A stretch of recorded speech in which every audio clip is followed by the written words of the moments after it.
السلام علیکم ورحمۃ اللہ وبرکاتہ۔ محترم ساتھیوں، ایک ضروری خبر لے کر آپ کے بیچ حاضر ہوا ہوں۔ اس ویڈیو میسج کے ذریعے ایک پیغام دینا چاہتا ہوں۔ جیسا آپ سب کو معلوم ہے کہ ابھی 15-20 دن سے سیاسی ماحول گرم تھا اور ہم کسی پارٹی کے لیے محنت اور کوشش کر رہے تھے اس کی ٹکٹ کے لیے۔ یہ بات آپ سب بخوبی جانتے ہیں، مگر یہ ہے کہ آخر وقت میں ہمیں نا امیدی ہاتھ لگی۔ اس کے بعد ظاہر سی بات ہے کہ جب آدمی کام کرتا ہے کسی پلیٹ فارم سے، 5 سال سے کوئی گھر بناتا ہے، 10 سال سے کوئی ایک آشیانہ سجاتا ہے، عین وقت میں اگر اس کو توڑ دیا جائے تو اس آدمی کی ہمت ٹوٹ جاتی۔ وہی ہمارے ساتھ ہوا۔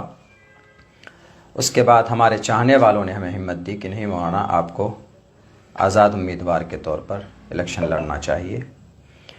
تو آخر میں یہ فیصلہ بالکل مضبوط ہوا کہ نہیں، الیکشن نومینیشن فائل کرنا چاہیے۔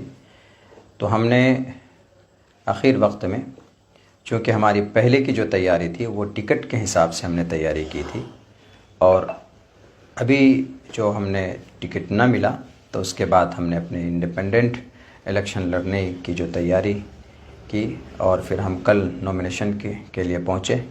25 سے 30 منٹ کا وقت ہمیں ملا تھا نومینیشن ہال میں پہنچنے کے لیے۔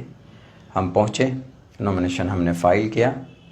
کچھ لوگ اس طرح کی باتیں اڑا رہے ہیں کہ مولانا نے ضروری ڈاکومنٹس نہیں دیا جس کی وجہ سے آج ان کا نومینیشن رد ہو گیا۔ ایسا کچھ نہیں، میرے پاس سارے ڈاکومنٹس موجود ہیں، اس کے فوٹو اور اس کے زیروکس ہم نے کرا لیے تھے۔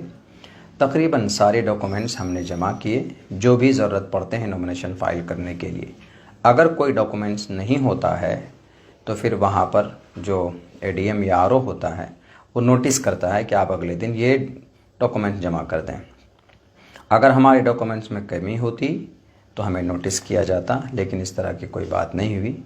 حاصل کلام یہ ہے، یہ کہنا چاہتا ہوں کہ میرا نومینیشن آج رد ہو چکا ہے، کینسل ہو گیا، اور کس وجہ سے ہوا ہے اس پر تحقیق چل رہی ہے، اور ہمیں لگتا ہے کہ اس کے پیچھے کوئی نہ کوئی سازش ہے، ورنہ ہمیں اس وقت کوئی نوٹس نہیں دی گئی کہ آپ کو یہ پیپر جمع کرنا۔ اگر ایسا ہوتا تو ظاہر سی بات ہے کہ ہمارے پاس ٹوٹل ڈاکومنٹس ہم انتظام کر کے دیتے، لیکن ہمارے پاس کوئی نوٹس نہیں تھا۔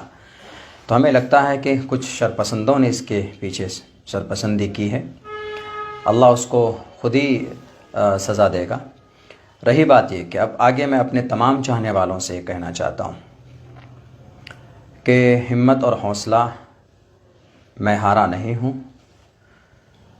اب ایک نئے دور، ایک نئے پلیٹ فارم کی شروعات انشاءاللہ سیمانچل کی دھرتی پر ہم کریں گے، اور ایک سچی اور ایک مضبوط قیادت سیمانچل سے اٹھے گی۔ ایک مورچہ تیار ہوگا جو زبانی قیادت نہیں، جیسا کہ آج کچھ لوگ زبان میں قیادت کی باتیں خوبصورت سے کرتے ہیں لیکن زمین پر وہ زیرو ہے۔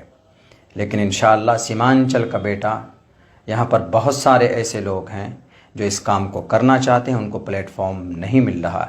ہم لوگ مل جل کر انشاءاللہ ایک نئے دور اور ایک نئے پلیٹ فارم کو شروع کریں گے، اور سیمانچل کو آنے والے دنوں کے اندر ایک نئے پلیٹ فارم کے ذریعے سے سیمانچل کو انصاف ملے گا، ایک نئی تحریک ملے گی انشاءاللہ۔ یہ میرا عزم ہے، یہ میرا ارادہ ہے، یہی خبر آپ سب کو دینا تھا۔ آپ مایوس مت ہوئیے، یہ سب پروسیس اور پرکریا ہوتے ہیں سیاست کے۔ بہت سے لوگ سوال بھی کر رہے ہوں گے کہ مولانا اب آپ کیا کیجیے گا؟ تو سیاست ابھی جو ہماری زندگی کے ریگولر جو ہمارے کام ہیں وہ ہوتے رہیں گے۔ سیاست سے زندگی نہیں تھم جاتی ہے۔ شاخ سے جھڑ جائیں وہ پتے نہیں ہیں ہم، آندھیوں سے کہہ دو کہ ذرا وہ اپنی اوقات میں رہیں۔ اسی لیے میں ڈرا نہیں ہوں، میں گھبرایا نہیں ہوں۔ انشاءاللہ آپ کا ساتھ رہا، آپ کی دعائیں رہی، اللہ کا فضل رہا، تو انشاءاللہ سیمانچل کو بدلیں گے۔ کچھ گندے لوگوں کی گندی ذہنیت سے، کچھ جھوٹے اور کچھ مکار لوگوں کی ان کے فریب سے سیمانچل کے عوام کو اور یہاں کے ماحول کو نکالیں گے۔ بہت بہت شکریہ۔ السلام علیکم ورحمۃ اللہ وبرکاتہ۔